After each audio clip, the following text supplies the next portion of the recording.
ഇത്തരത്തിലൊരാൾ നേരത്തെ പറഞ്ഞ പൊതുപ്രവർത്തകനായിട്ടോ ജനപ്രതിനിധിയായിട്ടോ ഉണ്ടാവാൻ വേണ്ടി പാടില്ല എന്ന് മാത്രമല്ല, ഇത്തരത്തിലുള്ള പൊതുസമൂഹത്തിനകത്ത് ഇറങ്ങി നടക്കാൻ വേണ്ടി പാടില്ലെന്നേ ഉറച്ച ശബ്ദത്തോടെ ആവശ്യപ്പെട്ടുകൊണ്ടിരിക്കുന്നത്. ഇതിനകത്ത് ഈ ഹീനമായിട്ടുള്ള ആക്രമണത്തിനിരയായിട്ടുള്ള സഹോദരിമാർ പരാതിയുമായി മുന്നോട്ട് വരണമെന്നുള്ളതാണ്.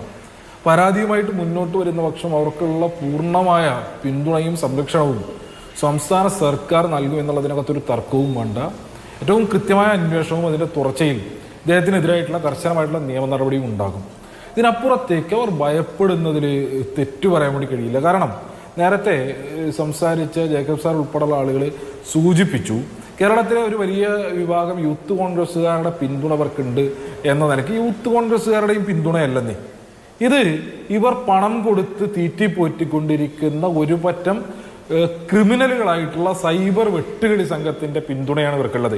രാഹുൽ ആണെങ്കിലും ഷാഫി ആണെങ്കിലും ആ സൈബർ വെട്ടുകളി സംഘമാണ് ഏറ്റവും ഹീനമാം വിധം ഇതിനെതിരെ പ്രതികരിക്കുന്ന ആളുകളെ അറ്റാക്ക് ചെയ്തുകൊണ്ടിരിക്കുന്നത്. ഇപ്പോൾ നേരെ സൂചിപ്പിച്ചല്ലോ, എന്തായിരിക്കും ഇവർ ഭയക്കാൻ, പരാതി നൽകാൻ ഭയപ്പെടാൻ കാരണം എന്നുള്ളത്. ഇപ്പോൾ നേരത്തെ ഒന്നിലധികം ആളുകൾ സൂചിപ്പിച്ചു ഇതിനകത്ത് പ്രതിപക്ഷ നേതാവ് സ്വീകരിച്ച സമീപനവുമായി ബന്ധപ്പെട്ട്. ആ പ്രതിപക്ഷ നേതാവിനെ ഏത് നിലയ്ക്കാണ് ഇവർ അറ്റാക്ക് ചെയ്തത്? അദ്ദേഹത്തിന് എന്തോ പേരിട്ട് കൊടുത്തു, കേക്കച്ചൻ എന്നോ മറ്റോ. ആരെ പേരിടണത്? ഈ രാഹുൽ മാങ്കൂട്ടത്തിൻ്റെയും ഷാഫി പറമ്പിലിൻ്റെയും സൈബർ വെട്ടുകളി സംഘം ഇവർ പ്രതിപക്ഷ നേതാവിനെ ആക്രമിക്കുകയാണ്. ഇപ്പൊ നേരത്തെ പവർ സെന്ററുകളുമായി ബന്ധപ്പെട്ട് KC വേണുഗോപാലിന്റെ പിന്തുണയോട് കൂടിയാണ് ഇവർ വിരാജിക്കുന്നത് എന്നുള്ള നിരീക്ഷണം കേട്ടു. ആയിരിക്കാം ഒരു, പക്ഷെ എനിക്കതിനെ സംബന്ധിച്ച് ധാരണയില്ല.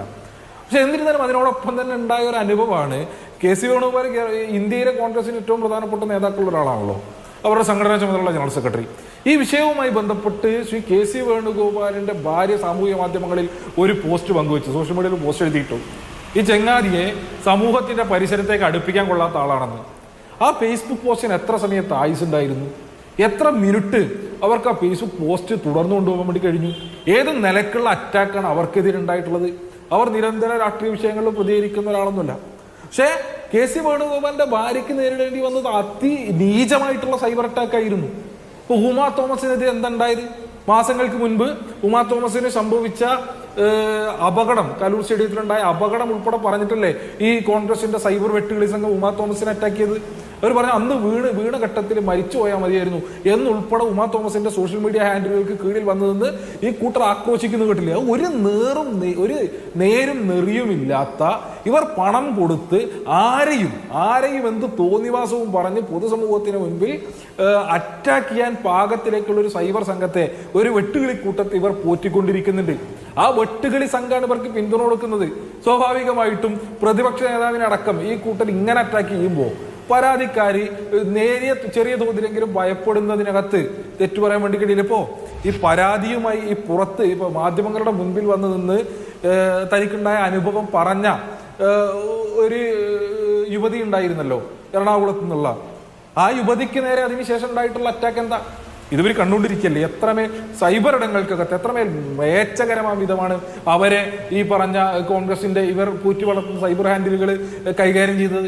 സ്വാഭാവികമായും ഇതെല്ലാം കാണുന്നതിന്റെ ഭാഗമായിട്ടായിരിക്കാം, അല്ലെങ്കിൽ ഇന്നെ മാധ്യമങ്ങളിലൂടെ വന്നുകൊണ്ടിരിക്കുന്നത് പോലെ ഇവർക്ക് മേലുള്ള പ്രഷർ ചെയ്യുന്നതിന്റെ ഒക്കെ ഭാഗമായിട്ടായിരിക്കാം പരാതികൾ ഉയർന്നു വരാതിരുന്നത്. എന്നാൽ ഇന്ന് വളരെ പോസിറ്റീവായിട്ടുള്ള വിവരങ്ങളാണ് മാധ്യമങ്ങളിലൂടെ തന്നെ അറിഞ്ഞ് ഞാൻ സൂചിപ്പിച്ചു. അവർ മുഖ്യമന്ത്രിക്ക് പരാതി നൽകാൻ വേണ്ടി പോവുകയാണെന്നുള്ളത്. അങ്ങനെ പരാതി ഉയർന്നു വരുന്ന ഘട്ടത്തിൽ ഇദ്ദേഹത്തിനെതിരെ അതികർശനമായിട്ടുള്ള നടപടി ഉണ്ടാവും. നേരത്തെ BJPയുടെ പ്രതിനിധിയാൾക്ക് രാഷ്ട്രീയ വിമർശനം ഉന്നയിക്കാം. ഇപ്പോൾ പിണറായി വിജയൻ ഭരിക്കുന്നത് കൊണ്ടാണ് ഈ പറഞ്ഞ രാഹുൽ ഇറങ്ങി നടക്കുന്നത് എന്നൊക്കെയുള്ള അത് BJPയുടെ രാഷ്ട്രീയം അവരെന്തോ പറഞ്ഞു കൊള്ളട്ടെ. ഈ ക്രിമിനലിനെ സംരക്ഷിച്ചു പോകുന്നതിന് വേണ്ടി അല്ലെങ്കിൽ ഇയാൾക്കെതിരായിട്ടുള്ള അതിശക്തമായിട്ടുള്ള നിലപാട് ഈ വിഷയവുമായി ബന്ധപ്പെട്ട് ഇടതുപക്ഷം കേരളത്തിനകത്ത് സ്വീകരിച്ചിട്ടുണ്ട്, സർക്കാർ സ്വീകരിച്ചിട്ടുണ്ട്. അത് അതേ ഗൗരവ സ്വഭാവത്തിൽ തന്നെ മുന്നോട്ട് പോകും. കാരണം ഇത് ആവർത്തിക്കാൻ വേണ്ടി പാടില്ലാത്ത ഒന്നാണ്. ഇത്തരത്തിലൊരാൾ നേരത്തെ പറഞ്ഞ പൊതുപ്രവർത്തകനായിട്ടോ ജനപ്രതിനിധിയായിട്ടോ ഉണ്ടാവാൻ വേണ്ടി പാടില്ല എന്ന് മാത്രമല്ല, ഇത്തരത്തിലുള്ള പൊതുസമൂഹത്തിനകത്ത് ഇറങ്ങി നടക്കാൻ വേണ്ടി പാടില്ലെന്നേ. ആ നിലയിൽ പൊതുസമൂഹത്തിൽ നിന്ന് മാറ്റി നിർത്തപ്പെടേണ്ടത് രാഷ്ട്രീയ മാലിന്യാണ്, അഴുക്കാണ് ഇയാൾ എന്നുള്ളതിനെ സംബന്ധിച്ച് തിരിച്ചറിഞ്ഞ ആ കാഴ്ചപ്പാടോടുകൂടെ തന്നെയാണ് ഇടതുപക്ഷ ജനാധിപത്യ മുന്നണിയും കേരള സംസ്ഥാന സർക്കാരും ഈ വിഷയത്തിനകത്ത് ഇടപെട്ടുകൊണ്ടിരിക്കുന്നത് എന്നുള്ളതിനകത്തൊരു സംശയവുമുണ്ട്.